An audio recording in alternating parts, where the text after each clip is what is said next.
save your life. A lot of times in the medical profession, patients who have things that are,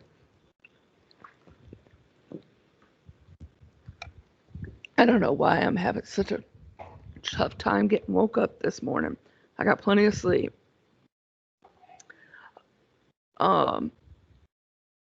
We've had people literally walk into rooms that were, patient was TB or patient had this or that just because they ignored the signs. And the hospitals in most places make it really clear. There's usually signs on the door. There's signs on the patient's chart. There's signs everywhere letting you know that, hey, this is not a room that you need to be walking into and you're not prepared. And this is why knowing about the different microorganisms and the different ways that they're transmitted is so important, because you need to be able to understand, is it contact isolation? Is it droplet isolation? Is it airborne? All right. So these different things allow you to know what you're dealing with. Something that's airborne, you're going to want to be, a full, mask, eyewear, gown, gloves, everything if possible. If it's droplet, like what we're dealing with, I'm so sorry, COVID right now. COVID is kind of a weird one because it's carried on droplets, but usually that's not something that stays in the air. But COVID is kind of a cross between these two. So it's a little scary because we're seeing it staying longer than what it should in the air on droplets. And, microscopic, droplets of human saliva, sneezes from spit, and so forth. So those things, you want to wash hands, you want to wear a mask, you want to wear eye protection, because it's all can be transmitted that way. As far as contact is exactly how it sounds. You basically have to touch the person or the thing to be contaminated. But you'd be surprised, you go in there if you didn't have gloves on, how many different things that you could have touched that patient has come in contact with that put you at risk. This is why we wear gloves. This is why we wear gowns, and so forth. I am so sorry. I don't know what's wrong with my yawning here. Bloodborne pathogens. A name you'll become really familiar with is OSHA. OSHA, write this down, stands for the Occupational Safety and Health Administration. OSHA dictates all of our medical agencies, whether they're federal or whether they're local, whether they're small business, large business. OSHA's got their hands in it because OSHA and the government, and along with the CDC and the WHO, they all come together. They all make sure that they communicate and they set up these rules to keep you safe. OSHA not only handles medical related things too, but they handle, I'm sure you've heard, on the job safety hazards and stuff like that. If you OSHA violation where leaving a ladder down, or leaving something where somebody could trip over it or something like that. OSHA violation is having your sharps container at a reach where like it could be child accessible, or leaving medications or sharps down or stuff like that.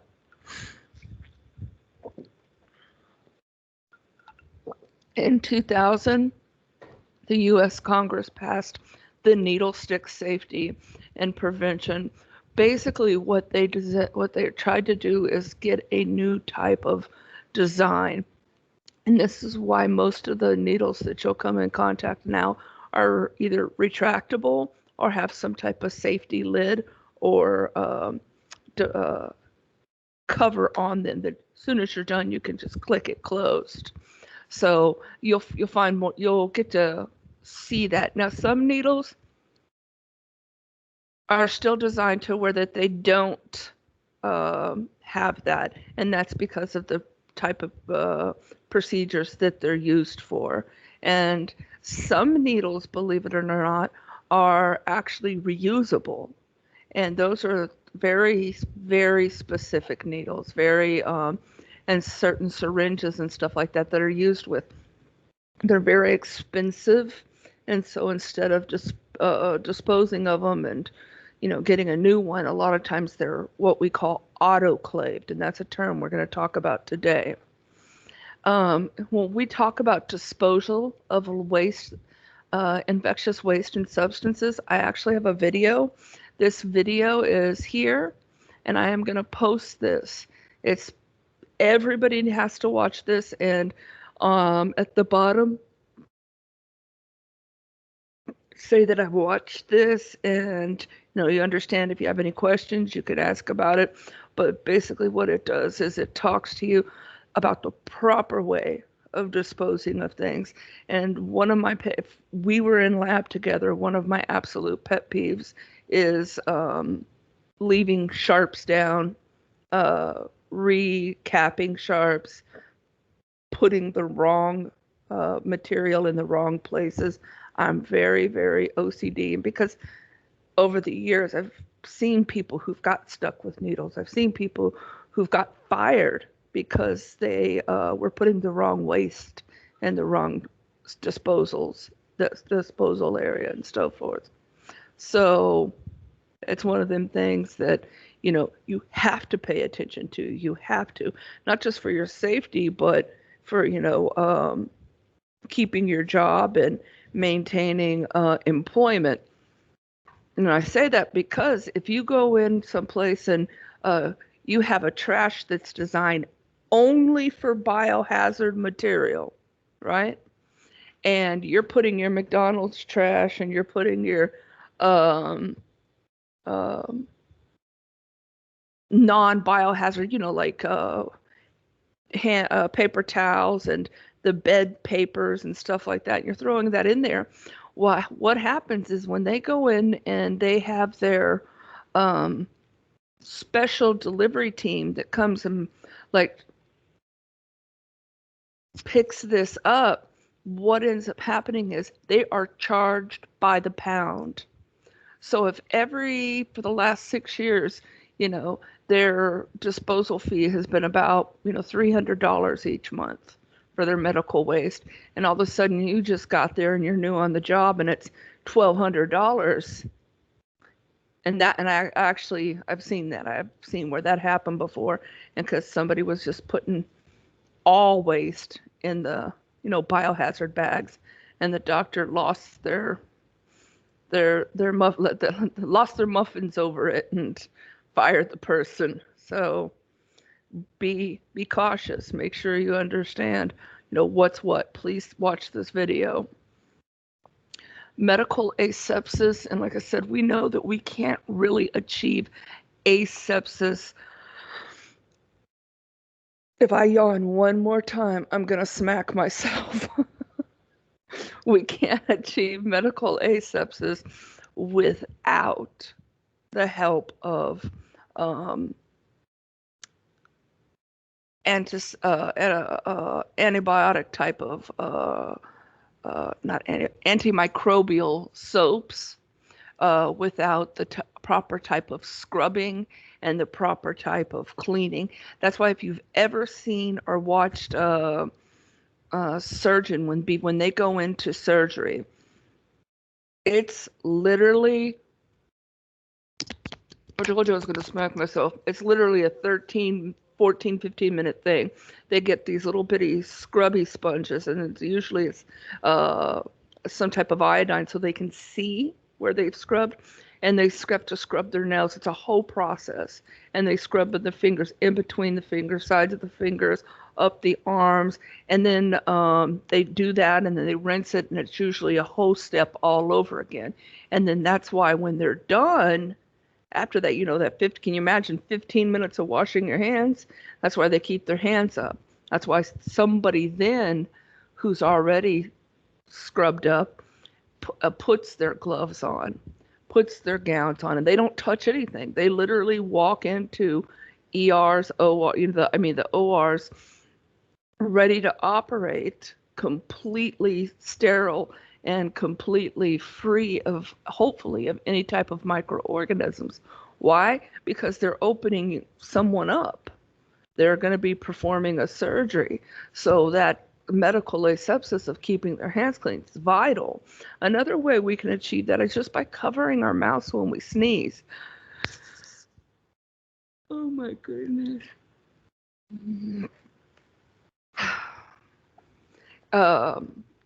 Taking precautions. When you go and say the doctor tells you, I need you to get a strep culture, or I need you to get a sputum culture. Okay, well, we know there's going to be coughing and hacking involved. If it's a smaller kid or an older person or something like that, that's just not going to be able to do it by themselves, put some eyewear on. Because I tell you what, microscopic particles can go flying. So always make sure you're thinking about all the invisible things that may be coming at you that you're not fully aware of. Surgical asepsis, like I said, that was a different process, and that's, we're trying to get that completely free of any microorganisms, good, bad, or otherwise. Okay. I'm going to show you a video, and it's applying and removing non-sterile gloves. And it's there's actually a technique to it. I wish everybody had gloves that we could practice, but when you get up to the lab, and everybody who's doing make sure y'all understand, even if you're doing online lab, you're still going to have the opportunity, once this is over, to go to the school, to get that hands-on training, to be able to come in and set in on labs and, like, oh, hey, I'd like to have this and I'd like to have that. They're going to have that ability for you. So don't worry. I'm also going to show you a video, and it's a step-by-step video on how to put on gloves, gowns, mask, in what order, and here's the really important thing, in what order to take them off to remain free of any type of pathogens, because a lot of people do not realize removing them is just as important as putting them on, and actually even more dangerous, because if you remove something improperly, you can contaminate yourself and others. And everything should always fit properly, but that'll be covered in those videos. And this is telling you, when you always remove gloves, goggles or face shield, gown, your mask or respirator, and then this is from an old text. So, but the video will go into that more. There are three major ways that we can achieve sterility. All right, and that's the way of it being sterile. Okay, so the first way is sanitation. All right, that's done by scrubbing and rinsing. We're pretty familiar with that. When we sanitize something like our dishes, we usually use like hot water and some type of detergent or something. Well, that's what sanitation is, right? When we do that in a medical office, we want to make sure that we use thick utility gloves. They're special type of gloves, and that's because some of the things we might be surgically sanitizing And scrubbing might be sharp, could cut us, but these gloves will help protect you. Disinfection is different than sanitation, okay? Disinfection means you are destroying or inhibiting the growth of viruses and bacteria. So this would come in like a process of either spraying something down with Lysol or using a bleach solution or something like Calvicide. This is going to be something where you're bringing in a heavy duty agent, okay? These normally will kill most viruses and most bacteria. The problem is they don't normally kill spores. And one of the things you will learn as we go through micro is spores are darn near impossible to get rid of. There's only one real way to kill them, all right? And that's through autoclaving, all right? Two things that y'all would need to know from this. The most common disinfectant that we're going to use on our patient is alcohol. So that's why anytime they prep your skin, they clean your skin before blood draws and injections and stuff like that, they cleanse it with alcohol. So write that down. The most common disinfectant, because it is a chemical, right, that we use as a medical assistant is alcohol for patients. Now, the most common one that we use for cleaning our rooms is a bleach. Bleach, it's like a 10% bleach solution. Okay? So bleach and alcohol are both very common in the medical assisting as far as just any type of medical, as far as making sure you've killed as much of the contaminant and pathogens as possible, especially on our surfaces and so forth. These are all chemical disinfectants. And you see Clorox and Calvicide wipes, alcohol, and there's different brands and different kinds, but all of these are harsh chemicals. And like I said, you wouldn't want to use bleach on a patient, so that's why alcohol would come in handy. And each one of these, we always make sure that we read the directions, that we understand its appropriate use. I know that sounds silly, like, well, I'm a scout, I know what alcohol, but it's still. And then there's going to be a book that's kept in your lab, and it's an MSDS, and it basically has every single chemical that your office has. And in case of accidental poisoning or contact or ingestion, it automatically tells you what to do in that book. And every lab has to have one of these, okay? Now, the final step is when we sterilize. Sterilize is the absolute ultimate step of cleaning. Because if we sterilize something, that means we have killed, write this down, all microorganisms. Good ones, bad ones, spores, everything. And we can achieve sterilization under extreme heat and pressure by the autoclave, and that's what we're looking at here. And I got a video that I'm going to show y'all about autoclaves. And I'm trying to see if I've got that's the video.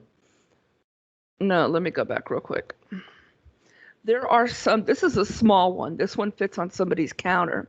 But there are some autoclave machines that are as large as a person. And I'm going to tell you right now, before you go and ever use one of these, somebody, wherever you go to work, needs to train you on the proper way to use them. Even these small ones like this can give you third-degree burns. Okay? There are proper ways that you need to be shown on the way that you use them. The large ones that have the pressure valves and release, I've seen people lose faces over that. In like big labs and chemical plants and stuff like that. You have to be cautious.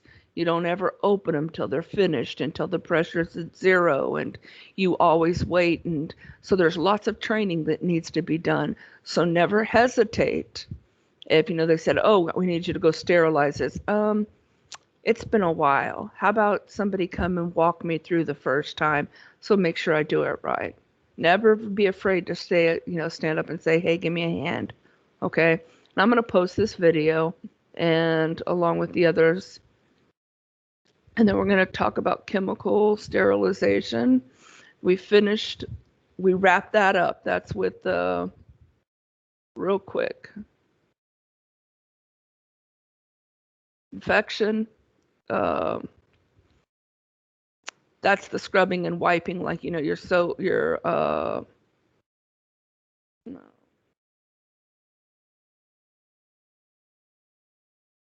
sanitation, sorry. Sanitation's like scrubbing and cleaning with hot water and a brush, right?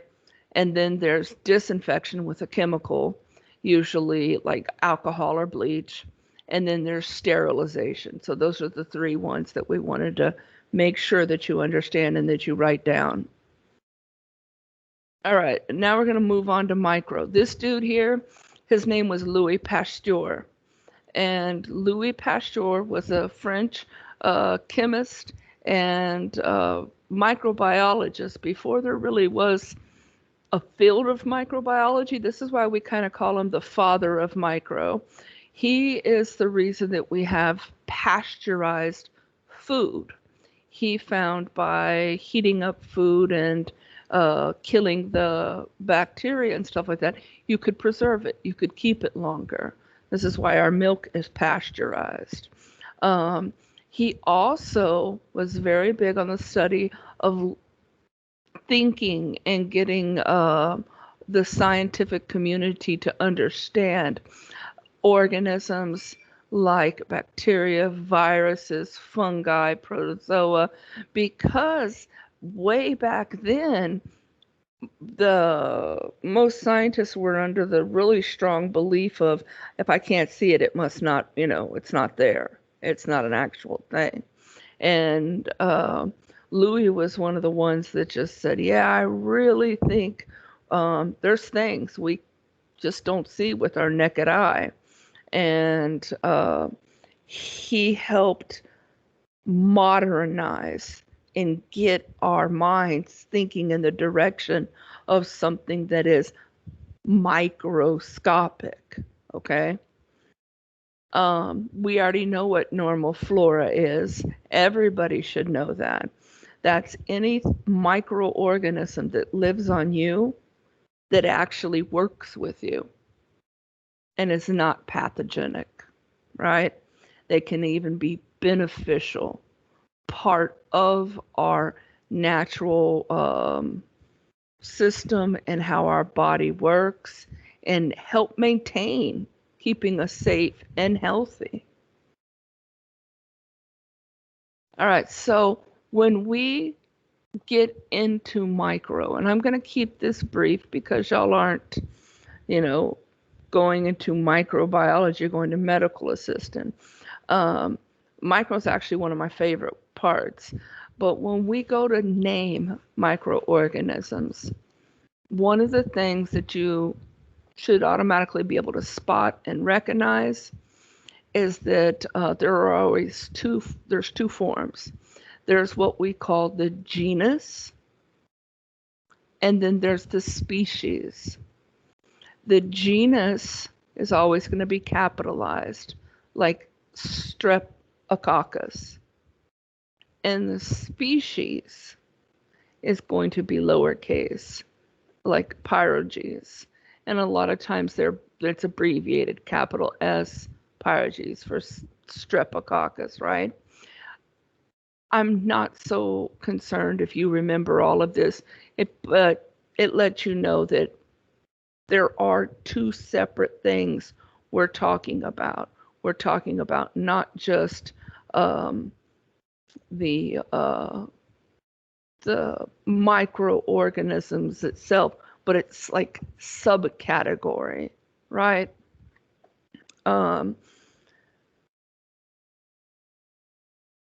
Like how did my micro? I wanted to say, she said, think of this as like a feline. And what falls under feline? You have lions, you have house cats, you have lynx, you have cougars, right? So species, genus, species. So it's like that. And if I'm wrong, forgive me, but I'm pretty sure it's been a long time, but I'm pretty sure that's how she explained it to us. Now, gram staining, and I know I'm at 31 minutes, but I'm going to go just a tiny bit more. Gram staining is one of the first things that we do on the laboratory side. Not that you'll do as an MA, but in the once we get your culture, once we get your samples in from the doctor or the hospital, in the lab, we're able to take something and gram stain it. And I'm going to show you a quick little video with that. And what that does is it takes, because we're playing that mystery game, Scooby-Doo, figuring out what's wrong with Mrs. Jones. So it basically, when we gram stain something, say maybe we have like 100 options of what it might be. When we gram stain it, it helps reduce it down to, 50 to choose from. So it allows us. And this is where you're going to be like, aha, because remember how we talked about aerobic and anaerobic? This is how we find out if something's aerobic or anaerobic, okay? If something is gram positive, it's going to turn a violet purple color. Okay, you do need to know that. When something is gram positive, it's like it stays a purple violet color.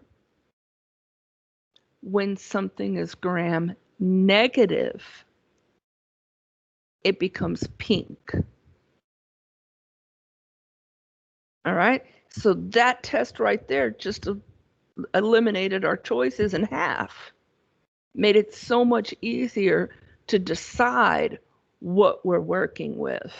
All right, and there is another type of staining. It's called acid fast, and that's usually green, and it's for like things like different tuberculosis and stuff. But these two right here, these are the most common. The gram staining of either being purple or pink. This picture right here is a combination. So what we're looking at, and if we remember, we go back, violet or purple is what? Positive.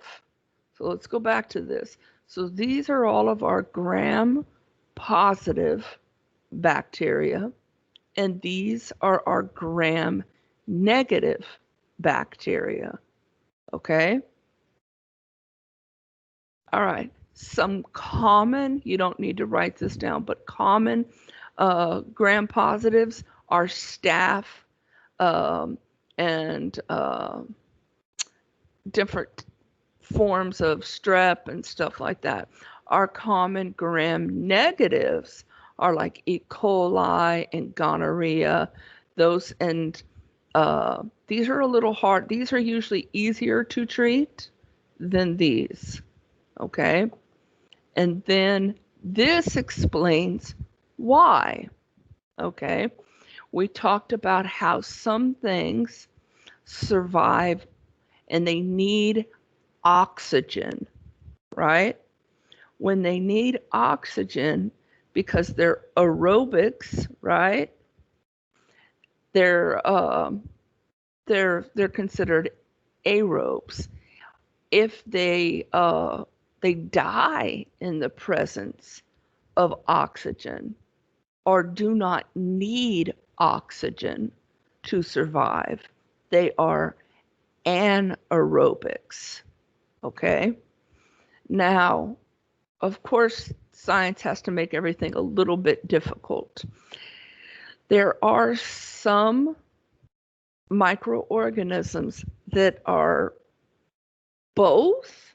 That means they can kind of live in either situation. And when those are called facilitative. And think of it like when freshwater stream meets ocean water, there's that brackish. And there's fish that live in sort of salt, sort of fresh water. And that's kind of what these microorganisms are like. They can survive in either or. They don't care. They're that strong. And it didn't give me what we wanted. All right, I am going to go ahead and stop here for today. I'm going to post the videos that I told you, and then I'm going to give you it's a little activity. It's not hard on Teams that I want y'all to take a look at. I tried not to put too much homework. Let me go back here real quick. Stop sharing and then share. All right, y'all can see my screen, right? With your assignments this week, if you look,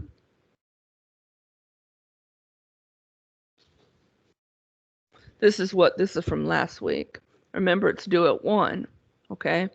But for this week, the medical terminology, that's if you're the old students, that's that white text workbook.